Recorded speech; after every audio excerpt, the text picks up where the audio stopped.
D'accord. Donc bonjour, moi c'est Romain Grossier, chercheur CNRS, et j'ai perdu à Shifumi, donc je vous présente le concours.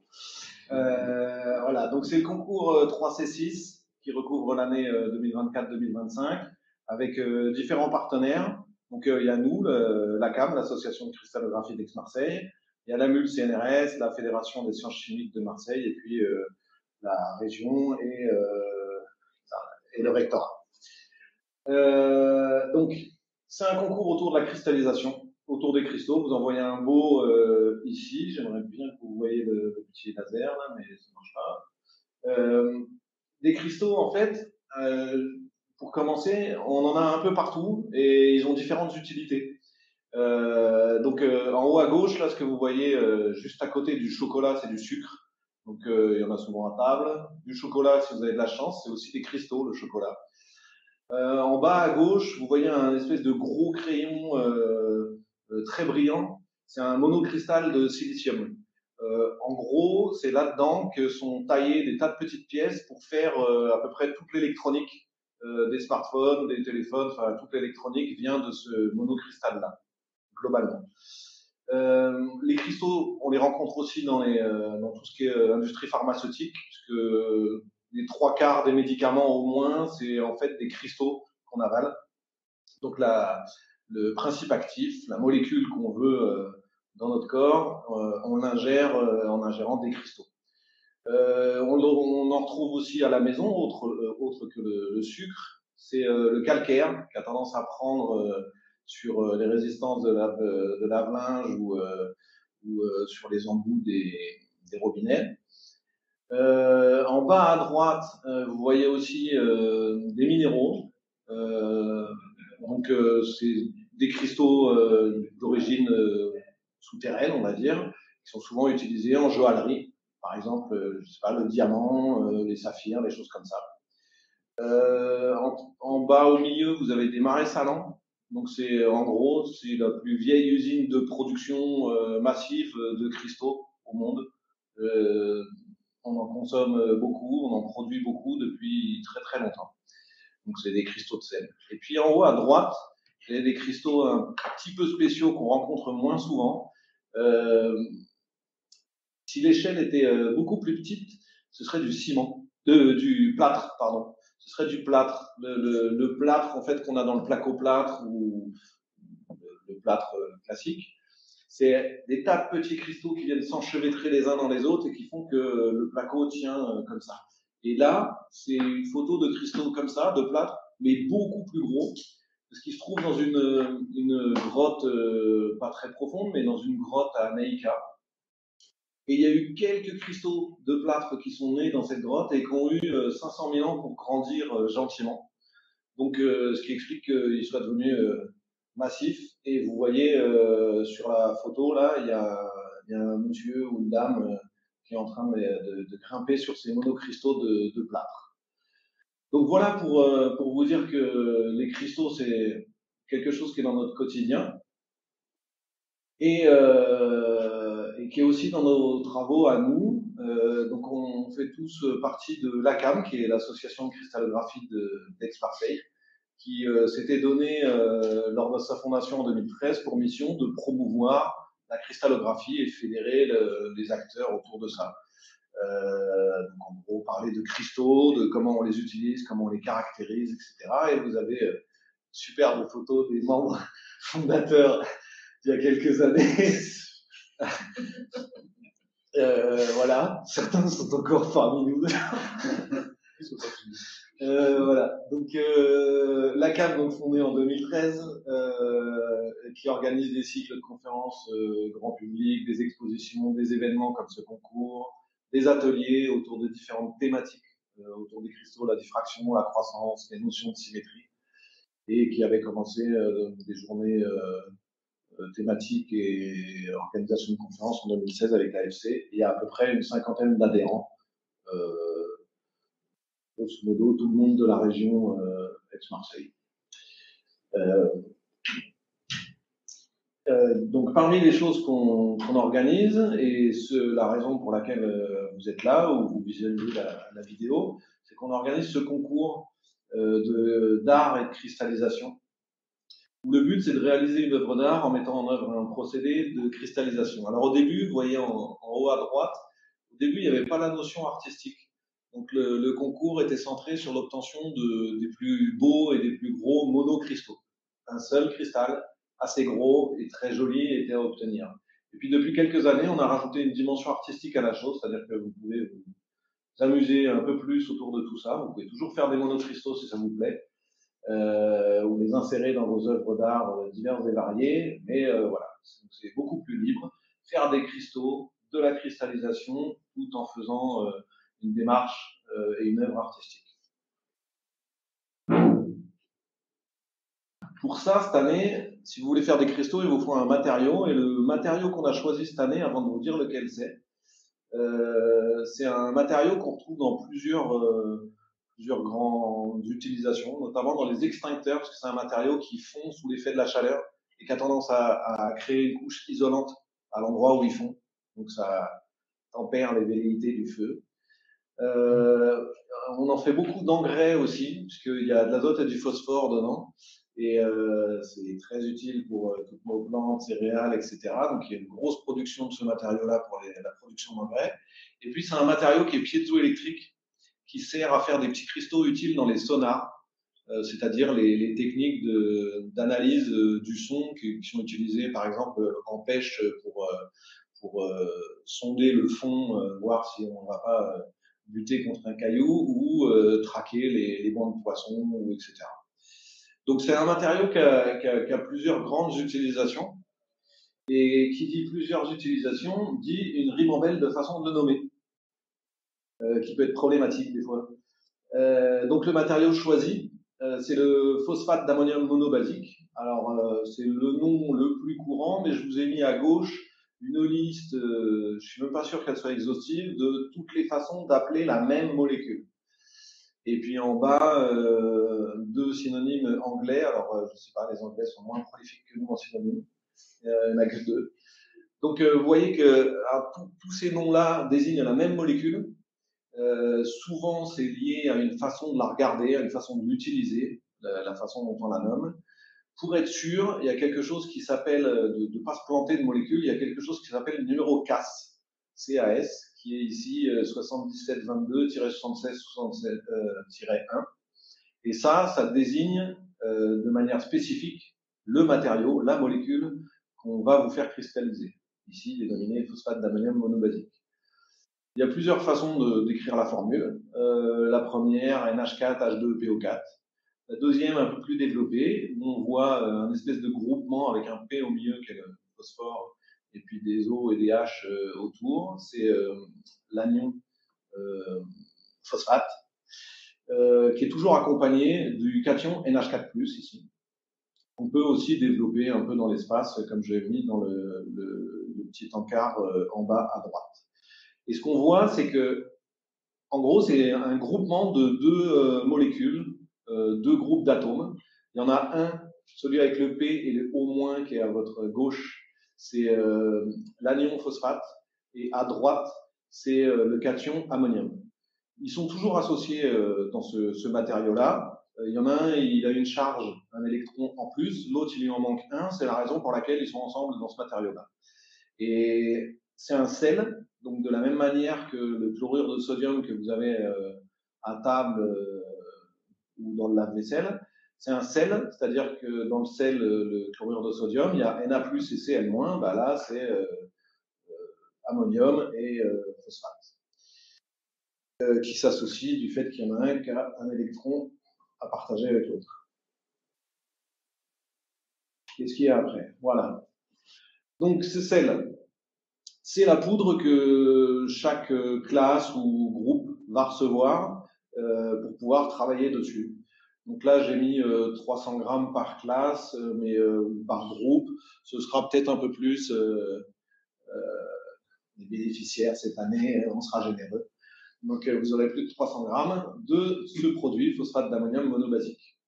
La première chose que vous devez absolument faire quand vous ouvrez, enfin même avant d'ouvrir un pot d'un composé quelconque ou que vous le recevez, etc., c'est vous renseigner.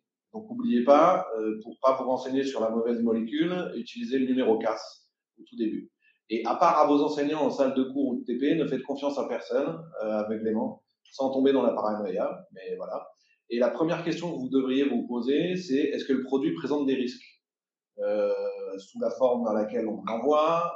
Est-ce qu'il y a des mélanges à pas faire? Est-ce que j'ai le droit de le chauffer ou pas? Est-ce que c'est dangereux ou pas, etc. Tout ça, vous devez vous renseigner avant même d'ouvrir le pot et privilégier les sites, disons, officiels de tous les organismes de recherche, CNRS, INRA, INSERM, etc. Wikipédia, qui est une bonne, un bon site il y a des bonnes données dessus. Et puis, vous pouvez taper dans Google le nom du produit avec marqué MSDS. C'est Medical Safety Data Sheet. Ça veut dire, c'est en gros tout ce qui est gênant avec ce produit ou pas gênant. Est-ce qu'on peut s'en mettre sur la peau? Est-ce que ça irrite, etc., etc. Donc, privilégiez ces sites-là. Vous pouvez toujours aller voir éventuellement sur d'autres sites, mais il y a très peu de bonnes informations. Twitter, TikTok. Voilà, c'est pas là que vous aurez les bonnes informations sur lesquelles vous pourrez juger du niveau de sécurité avec lequel vous allez manier cette poudre.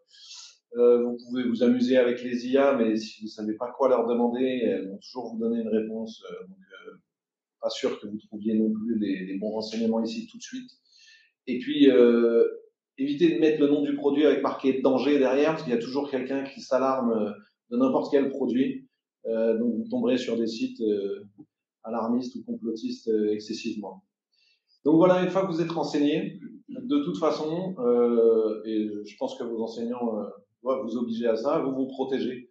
Blouse, gants, lunettes, comme ça vous ferez vos manips en sécurité.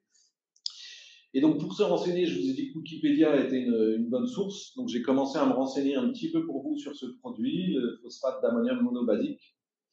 Et Wikipédia a quelque chose de bien parce que c'est facile de trouver le produit. Vous voyez en haut à gauche la page phosphate de monoammonium de Wikipédia avec une description du produit. Et puis vous voyez, je l'ai entouré dans la colonne de droite de cette page-là, il y a le numéro CAS, donc c'est bien le bon produit dont on parle. Et un des intérêts de Wikipédia, c'est le nombre de langues qu'il y a. Et sur les pages des différentes langues, il n'y a pas les mêmes informations. Et quand on passe à la page anglaise, notamment, donc on vérifie, c'est en bas à droite, il y a toujours une colonne avec les données où on voit qu'il y a un numéro CAS qui est toujours le bon, donc on ne s'est pas gouré quand on a tapé langue anglaise. Et cette colonne de données est beaucoup plus développée sur la page anglaise que sur la page en français. Et notamment, voilà la colonne, donc à gauche, vous avez la colonne de tout un tas de données sur ce produit. Et notamment, vous voyez en bas, vous avez la solubilité dans l'eau et différentes autres solubilités, où d'ailleurs ils disent c'est insoluble dans l'éthanol et insoluble dans l'acétone. Et donc, ce qu'on voit sur la solubilité dans l'eau de ce produit, donc combien je peux mettre de ce produit dans de l'eau en fonction de la température.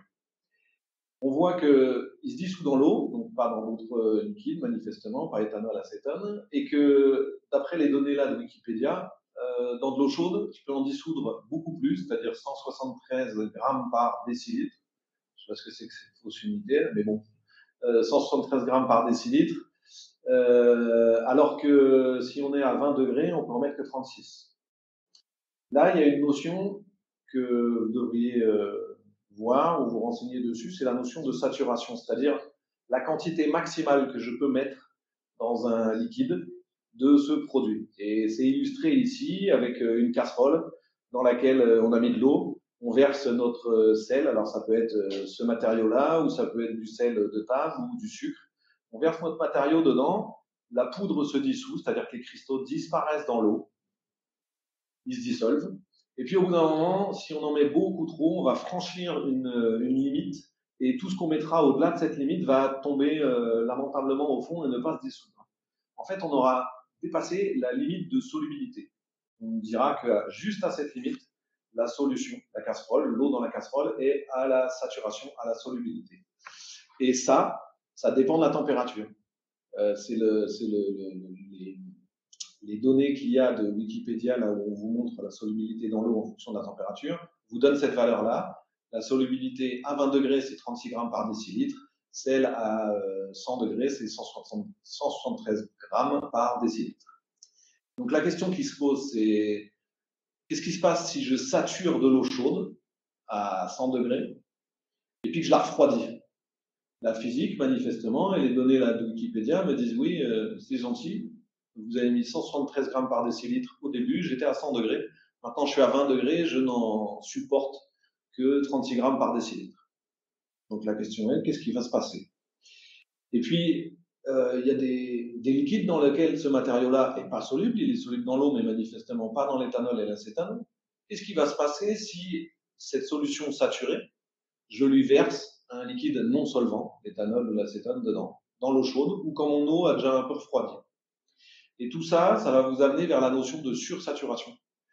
C'est-à-dire que à la température à laquelle vous êtes maintenant, vous avez beaucoup trop du matériau par rapport à la quantité d'eau. Donc il va falloir que l'eau expulse la quantité de matériau qui est en trop. C'est en fait là, cette sursaturation, cette trop forte concentration, qui est la motivation des cristaux à naître au milieu de votre casserole, votre bécher ou votre contenant. Et cette notion de sursaturation, cette motivation à faire naître des... Alors oui, non, juste avant, parce que je me rappelle un peu de ma présentation. Juste avant là, vous avez la casserole là avec la chaleur là. C'est une façon de créer une sursaturation. La façon, c'est on fait à chaud pour ce produit-là, on dissout tout jusqu'à la solubilité, on refroidit et quand c'est refroidi, la solution est sursaturée. Les cristaux vont essayer d'apparaître.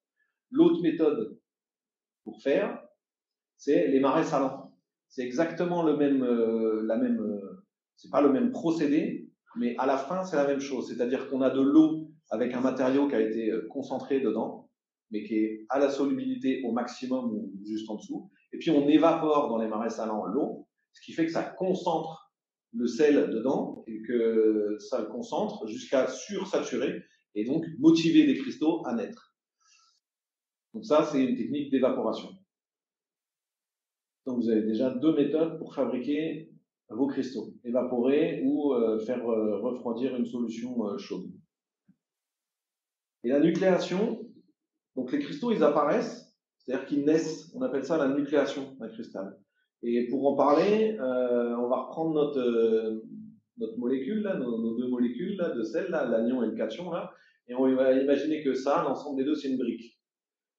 Faire naître un cristal, et un cristal, c'est juste empiler des briques, empiler des molécules, empiler des atomes, comme on empile des briques pour faire un mur. Donc retenez qu'un cristal, c'est un type d'empilement de votre molécule. Et que tout ça, ça dépend des conditions de départ. Ce qu'on a dit tout à l'heure, c'est est-ce que j'ai chauffé beaucoup ou pas? Est-ce que je refroidis vite ou pas? Tout ça, ça va changer la façon dont votre cristal va naître. Enfin, il va naître de la même façon, mais il ne va pas grandir et avoir le même aspect selon les conditions. Et donc voilà, donc notre mur, notre cristal, c'est un mur de briques. Le cristal, c'est un empilement de molécules. Et si je vous donne juste une brique, il y a des grandes chances que chacun d'entre vous fera des murs différents. Pourquoi? Parce qu'avec une brique, une molécule, il y a plusieurs façons d'empiler pour obtenir un mur. Pareil pour les molécules, il y a plusieurs façons, elles ont plusieurs façons de s'empiler pour faire des cristaux qui ont des propriétés différentes. Et ce que je vous ai mis à droite de la diapo, c'est différents types de murs qu'on pourrait imaginer, et, avec plus ou moins ce qu'on voit, c'est qu'il y a un motif qui se répète. J'ai mis que les 4 premiers, et je m'excuse auprès des cristallographes si je me suis trompé, mais c'est pas grave, on comprend le système, c'est que vous avez un petit motif, en haut à gauche, là c'est deux petites briques l'une à côté de l'autre, deux petites molécules l'une à côté de l'autre, et on voit qu'on reproduit la même chose dans tout l'espace, dans tout le mur. Et vous avez les autres motifs qui sont refaits pour les autres murs de briques. Et un cristal, c'est pareil. Ça fait un motif de base, qu'on appelle une maille, qui se répète, qui s'empile à l'infini pour former ce qu'on appelle le cristal. Et grosso modo, il n'y a que 7 grands systèmes d'empilement. Il n'y a pas 36 manières, disons, d'empiler. même si visuellement on a l'impression que c'est empilé de manière différente. Ce qui est montré pour les cristaux et qui doit marcher pour les murs, à partir du moment où c'est un tas de briques informes, c'est qu'il y a cette façon d'empiler, cette grande façon d'empiler les briques ou les molécules. Et cette méthode d'empilement là que notre molécule va prendre, elle se fait, on pense, dès le début, quand les premières molécules s'agrègent dans la solution. Et après, ça grandit. Et donc, ça grandit. Une fois que le cristal il est né, il va grandir de la même manière en conservant le même type d'empilement. Et ça dépend de l'environnement dans lequel il va grandir. Il a un environnement pour naître. Il a peut-être le même environnement pour grandir, mais on peut le transvaser dans un autre environnement qui grandisse autrement. Et ce qu'on voit à droite, c'est des cristaux d'eau et donc des flocons de neige. Et tous ont le même empilement de la molécule d'eau. En revanche, tous ont subi des conditions de croissance différentes. Il y en a, il y avait beaucoup d'humidité, il y en a, il y avait peu d'humidité, il y en a, il faisait froid, il y en a, il faisait très froid. Et vous voyez que ça nous donne des formes totalement différentes. Donc, vous allez pouvoir jouer pour votre matériau à le faire croître, grandir dans des environnements différents. Pour jouer éventuellement sur sa forme, sur son aspect, des choses comme ça. Voilà pour la partie un peu introduction de la cristallisation. On va revenir sur le concours, dont je vous le rappelle est de réaliser une œuvre d'art en mettant en œuvre un procédé de cristallisation. Je vous ai aiguillé un tout petit peu avant. Alors, je vous ai aiguillé sur un aspect, disons, technique ou scientifique. Le côté démarche artistique, jouer sur les formes, couleurs, supports, photographier et tout, etc. Je suis pas qualifié et très mauvais en plus à ça. Et puis, tout à l'heure, on a quelqu'un de très qualifié et très bon qui nous parlera de démarche artistique, peut-être même avec les cristaux. Donc, je le laisse faire avec bonheur. Voilà, donc ce concours, pour nous, c'est que vous ayez l'occasion d'aborder des notions de physique, chimie, l'aspect scientifique, aborder des notions de physique, chimie, mathématiques dans le cadre de la recherche d'informations que vous devrez faire pour obtenir des cristaux. Parce que si vous avez une idée, après, pour faire des cristaux comme vous voulez, il va falloir chercher un petit peu. Et donc, je vous donne quelques petits mots-clés que vous pouvez chercher sur l'influence des solvants. Vous pouvez chercher les procédés de cristallisation, c'est-à-dire évaporation, antisolvant, changement de température. Ça, je vous en ai déjà un peu parlé. Vous pouvez vous amuser avec les colorants, les additifs, les impuretés. Vous amuser avec les poussières pour pouvoir influencer sur votre cristallisation et obtenir ce que vous voulez ou ce que vous voulez pas d'ailleurs. Le concours, donc, il est organisé donc, en lien avec nous, la CAN, et notamment chaque classe ou groupe aura une marraine ou un parrain qui pourra faire des interventions. Donc, pas de panique, chaque enseignant, enseignante inscrit sera contacté par le parrain ou la marraine de sa classe. En somme, on choisit nos parrainages pour des questions géographiques et éventuellement d'affinité, que sais-je. Et ensuite, on contacte les enseignants. Donc, parmi les parrains, c'est assez vaste. Tous sont dans le domaine scientifique et donc à différents niveaux, enfin, ou à différents postes. Vous avez des enseignants-chercheurs, des ingénieurs, des doctorants, postdoctorants, des chercheurs. Sont des scientifiques qui sont dans différents instituts de recherche, le CNRS, le CIRP ou Aix-Marseille Université, et qui ont des domaines d'expertise différents. On n'étudie pas tous les mêmes choses de la même manière. Il y en a qui font de la physique, de la chimie, de la géologie, de la biologie, et il y a des gens sur les arts et le patrimoine. Donc, vous aurez un parrain et une marraine, et une fois que vous serez fixé sur le parrain ou marraine et qu'il y aura eu un premier contact sympathique, il y a une discussion à faire avec le parrain, la marraine et l'enseignant sur la forme d'intervention qui est possible et que chacun veut bien faire. Les possibilités d'intervention, ça peut être une intervention en cours, éventuellement des ateliers, une visite de laboratoire si les classes sont pas extensives, pas énormes. des animations. On peut bien évidemment faire des échanges en mail et en visio si vous avez des questions.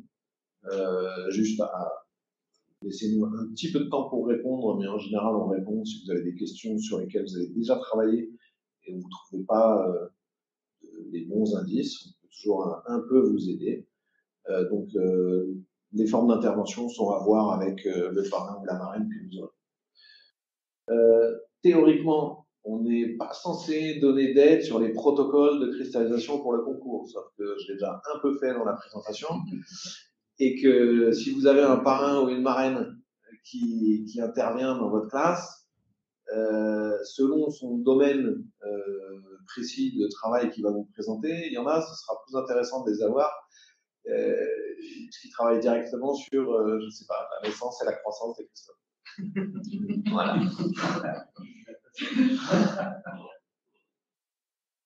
Et puis ensuite, ensuite c'est la fin de la présentation, la dernière diapo. Quels sont les rendus qu'on attend pour le concours? On attend deux types de rendus.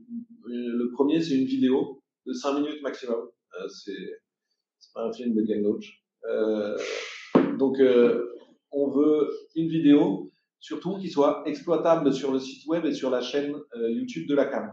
Donc vous faites attention au droit à diffuser des visages de vos collègues, vos enseignants. Il faut que tout le monde ait donné le droit de diffuser la vidéo telle qu'elle nous sera envoyée. Et puis faites attention aux droits sur les musiques et les images, parce que YouTube est chatouilleux sur les droits d'auteur. Donc si vous faites de la musique à vous, c'est encore mieux. Les deux endroits où cette vidéo sera exploitée, c'est le site web de la CAM, je vous ai mis l'adresse en dessous, et puis la chaîne YouTube de la CAM, où vous pourriez aller voir, il y a toutes les vidéos de ceux qui ont participé et les primés de l'année dernière et il y a 2 ans. Ça pourrait vous donner une idée de l'étendue du domaine artistique adressé et du type de format qu'on veut. Donc, allez faire un tour sur la chaîne de la CAM.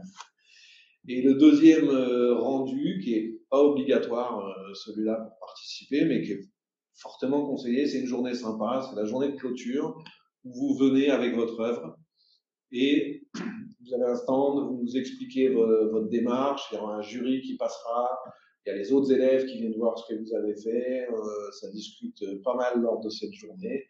Vous avez des scientifiques qui viennent voir ce que les différents élèves, classes, etc. ont fait. Et donc, il y a le jury qui, à la fin, se solde par une distribution des prix et puis un goûter avant le départ vers d'autres aventures. Et ben voilà, ma présentation globale du concours est terminée. Si vous avez des questions, des commentaires, voilà, je suis ouvert. Merci.